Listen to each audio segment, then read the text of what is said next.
Painting work start ஆன second டேலேயே எங்கள் வீடு கொஞ்சம் கொஞ்சமாக மாற ஆரம்பிச்சிருச்சு. 2 ரூமுமே ஆல்மோஸ்ட் ஃபினிஷ் ஆயிடுச்சு. அது மட்டும் இல்லாமல் நம்மளுடைய வீட்டை ஒட்டி பக்கத்து வீட்டு வாலும் சேர்ந்து இருக்கும். அந்த வால் வந்து பூசு வேலை கூட பண்ணாமல் இருக்குது, அதுக்கும் சேர்த்து தான் பண்ணணும் அப்படின்னு சொல்லியிருந்தால அந்த ஒர்க்குமே செகண்ட் டே முடித்தாங்க. அதோடு சேர்த்து நம்ம வீட்டுக்குள்ளே பெரிய கேட் ஒன்று இருக்கும்ல, அதுக்குள்ளே இருக்க வால்ஸ்க்குமே வந்து கலர் கொடுக்கறதுக்கு ஆரம்பிச்சிட்டாங்க. 2 ரூமு, எக்ஸ்டீரியர் சைடு, அப்புறம் ஸ்டெப்ஸ் ஏரியா, இதெல்லாம் வந்து ஸ்டெப் பை ஸ்டெப்பாக கம்ப்ளீட் ஆக ஸ்டார்ட் ஆச்சு. ஹானஸ்ட்டாக சொல்லணும் அப்படின்னா ஒவ்வொரு வாலும் ஃபினிஷிங் ஸ்டேஜை வந்து சேரும்பொழுது அதை பார்க்கும்போது எங்களுக்கு அவ்வளோ ஒரு ஹாப்பியஸ்ட் ஃபீலிங்காக இருந்துச்சு.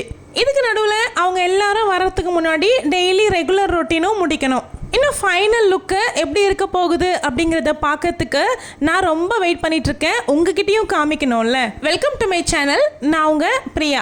என் சேனலை சப்ஸ்கிரைப் பண்ணி தொடர்ந்து ஆதரவு கொடுத்துட்ருக்கேன். உங்கள் எல்லாருக்குமே ரொம்ப நன்றி.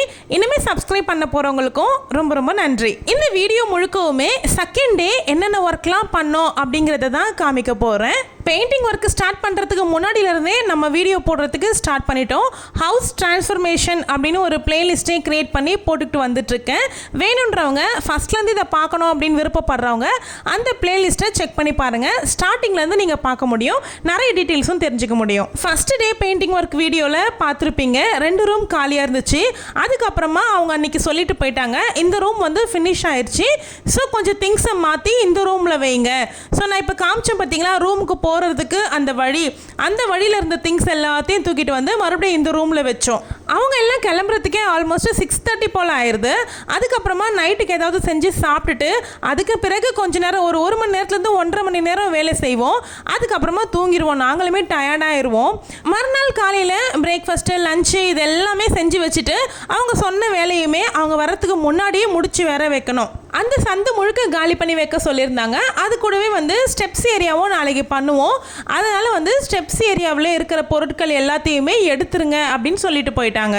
நம்ம வந்து May 13th தான் வந்து பெயிண்டிங் ஒர்க்கே ஸ்டார்ட் பண்ணணும். அன்றைக்கி தான் ஃபஸ்ட் டே பெயிண்டிங்கு. இந்த வீடியோவுக்கு நான் வாய்ஸ் ஓவர் கொடுக்கும்பொழுது May 25. இப்போ வரைக்குமே பெயிண்டிங் ஒர்க்கு போயிட்டே தான் இருக்குது, முடிஞ்ச பாடு இல்லை. 1 வீக்லேருந்து 10 டேஸில் முடிஞ்சிடும் அப்படின்னு சொன்ன வேலை எதனால் இவ்வளோ டிலே ஆகிட்டுருக்கு அப்படிங்கிற டீட்டெயில்ஸ் எல்லாமே அடுத்தடுத்து வரக்கூடிய லாங் வீடியோவில் கண்டிப்பாக நான் ஷேர் பண்ணுறேன். தொடர்ந்து நம்ம கூட பயணம் பண்ணுங்கள்.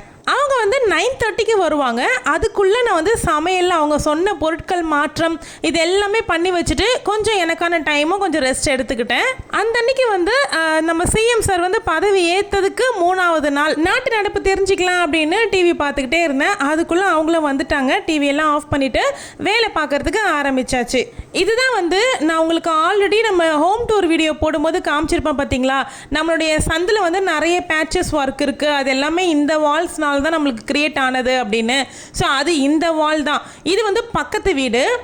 இந்த பக்கமாக வந்து லைட் கலர் பெயிண்ட் இருக்குது பார்த்தீங்களா, அது வந்து நம்ம வீட்டு வால்.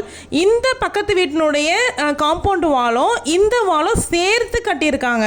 இந்த செவரு பாருங்கள் எவ்வளோ ஒரு மோசமான நிலைமையில் இருக்குது. பாசை பிடிச்சி ஃபுல்லாக வந்து சிமெண்ட்டு பூசுவாங்க பார்த்தீங்களா, கட்டி முடிச்சதுக்கப்புறமா அந்த சிமெண்ட்டு கூட பூசாமல் இருக்காங்க. இதை வந்துட்டு நம்ம இப்போ பெயிண்டிங் ஒர்க்கு ஸ்டார்ட் பண்ணும்பொழுது தான் இதை நாங்கள் கவனித்தோம். இதை ஃபஸ்ட்டு கூட நாங்கள் கவனிச்சிருக்க மாட்டோம். பெயிண்டர் வந்து சொன்னார், அந்த வால்னால தான் உங்களுக்கு வந்து இவ்வளோ பிரச்சனை வந்திருக்கு. ஸோ நீங்கள் கவர் பண்ணும்பொழுது அதையும் சேர்த்து கவர் பண்ணீங்க அப்படின்னா தான் மறுபடியும் உங்களுக்கு இந்த ப்ராப்ளம் வராமல் இருக்கும் அப்படிங்கிறத ரொம்ப கட் அண்ட் ரைட்டாக சொல்லிட்டாங்க. ஸோ அதனால் பக்கத்து வீட்டுக்காரங்கக்கிட்டையும் கேட்டுக்கிட்டு அந்த வாலுக்கும் சேர்த்து தான் நம்ம ப்ரைமர்லேருந்து க்ளீன் பண்ணதுலேருந்து எல்லாமே பண்ணுற மாதிரி இருந்துச்சு. எக்ஸ்டீரியருக்கு வந்து 2 கலர் காம்பினேஷன் சூஸ் பண்ணியிருந்தேன். ஒன்று வந்து காட்டன் உல் L104 அப்படிங்கிற கோட் நம்பரு. இது வந்து ஒரு ஹாஃப் ஒயிட் தான். இந்த ஷேடுக்கு காம்பினேஷன் கரெக்டாக இருக்க மாதிரி சார்கோல் ஷேடோ 8286 கோட் நம்பர் நீங்கள் போட்டிங்க அப்படின்னா நெட்டில் கூகுள்லேயே வந்துடும். இந்த 2 கலர் காம்பினேஷனை யூஸ் பண்ணி தான் நம்ம எக்ஸ்டீரியர் எலிவேஷன் ஃபினிஷிங் எல்லாமே நம்ம பண்ண போகிறோம். நான் வந்து எந்த பிராண்டில் பெயிண்ட் வாங்கியிருக்கேன், என்னென்ன வாங்கியிருக்கேன், எவ்வளோ வாரண்ட்டி, இது எல்லாமே வந்து நான் தனியாக ஒரு வீடியோவே போட்டிருக்கேன். வேணுன்றவங்க இந்த வீடியோவுக்கு முன்னாடி பாருங்கள். கண்டிப்பாக உங்களுக்கு அந்த வீடியோ கிடைக்கும். ரொம்ப யூஸ்ஃபுல்லாக இருக்கும். நீங்கள் இப்போ வீடு கட்ட போகிறீங்க அப்படின்னாலும் சரி, உங்களுடைய வீட்டுக்கு ரீஒர்க் பண்ண போகிறீங்க அப்படின்னாலும் கண்டிப்பாக அந்த வீடியோ உங்களுக்கு யூஸ்ஃபுல்லாக இருக்கும். அதில் நாங்கள் எவ்வளோ அமௌண்ட் ஆச்சு அப்படிங்கிறதையுமே நான் சொல்லியிருக்கேன். இப்போ பார்த்துட்டு இருக்க இந்த ரூம் தான் வந்து நம்ம வீட்டுக்கு மாஸ்டர் பெட்ரூம். நம்ம வீட்டுக்கு பேக் சைடு வந்து யாரும் இன்னும் வீடெல்லாம் கட்டலை. ஸோ வந்து அங்கே நிறைய செடிகள் தண்ணி இதெல்லாமே நிற்கும். அந்த தண்ணியினுடைய ஓதம் வந்து நம்ம செவுத்துலேயும் ஏறும். கொஞ்சம் அவுட்டரில் இருக்கிறவங்களுக்கு இது புரிஞ்சிருக்கும் கண்டிப்பாக. அதனால என்ன ஆச்சு அப்படின்னா, பெயிண்ட் பண்ண உடனே வந்து கொஞ்ச நேரத்திலேயே பபுள்ஸ் மாதிரி ஃபார்ம் ஆக ஸ்டார்ட் ஆச்சு. ஒரு சில இடத்துல பபுள்ஸ் ஃபார்ம் ஆகி அதை அவங்க திரும்பவும் எடுத்துட்டு பேட்ச் ஒர்க் பண்ணுற மாதிரி இருந்துச்சு. நமக்கு வந்து செவுறு ஓதம் அப்படிங்கிறதுனால நிறைய இடத்துல வந்து இந்த மாதிரி பபுள்ஸ் ஃபார்ம் ஆகிட்டே இருந்துச்சு. அதில் அவங்க வந்து பொறுமையாக அதை திரும்பவும் ரிமூவ் பண்ணிவிட்டு திரும்பவும் அதுக்கு வந்து டேம் ப்ரூஃப் அடிச்சுட்டு பட்டி பார்த்துட்டு ஃபஸ்ட் வந்து கலர் கொடுத்தாங்க. நம்ம எந்த இடத்துலலாம் செக் பண்ணி சொல்கிறோமோ அது எல்லாமே ரொம்ப நிதானமாக நமக்கு செஞ்சு கொடுத்தாங்க. என்னதான் செகண்ட் டேவே 2 ரூமும் ஃபினிஷ் பண்ணிட்டாங்க அப்படின்னாலும் விண்டோஸ்க்கெலாம் வந்து கலர் கொடுக்காம தான் இருக்காங்க. விண்டோலாம் ஃபைனலாக தான் கலர் கொடுப்போம் அப்படின்னு சொல்லியிருந்தாங்க. இந்த பெயிண்டிங் ஒர்க் ஸ்டார்ட் பண்ணது எனக்கு ரொம்ப ரொம்ப சாதகமாக போயிடுச்சு.